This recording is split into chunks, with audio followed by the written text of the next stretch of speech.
is the type of fat. There was another slide, but we don't really need the slide. So on the back of the package, like this is Brazil nuts, you'll see the type of fat. You'll see total fat, saturated fat, monounsaturated fat, and polyunsaturated fat. Monounsaturated fat is, nobody can complain about that. It's very healthy. It's the healthiest fat of all of them. Polyunsaturated fat, you need the polyunsaturated fat because that's where your essential fatty acids come from, your omega-3s and omega-6s. So you need polyunsaturated fat.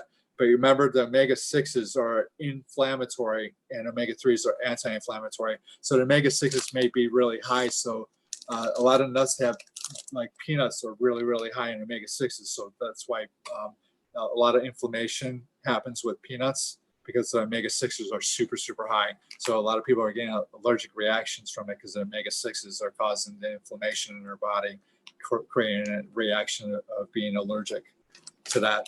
So you want to look at the monounsaturated fat being the highest, and then polyunsaturated fat and saturated fat being the lowest. And you want to look at the protein level as well. So I do a lot of nuts. Mono unsaturated fat is good. Right.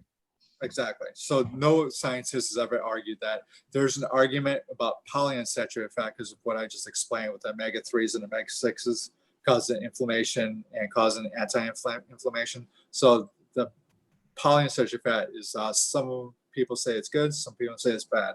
Whereas monounsaturated fat, nobody says it's bad. And then saturated fat, we all need. And it's been demonized because of the low-fat craze that we had back in the 80s and 90s. And everybody switched to carbohydrates, and that's when obesity rates skyrocketed. When we got off the I remember low-fat cottage cheese, low-fat this, low-fat that. Yeah, you don't want to get low-fat. Just get the regular stuff. Yeah. So our bodies, they crave three different things. They crave fat for flavor. They crave fat, salt, and sugar. So if you get rid of the sugar, if you get rid of the fat, you have to make up the flavors from somewhere. So they made it up with sugar. And that's why everybody was gaining all the weight, because insulin levels being skyrocketing all the time.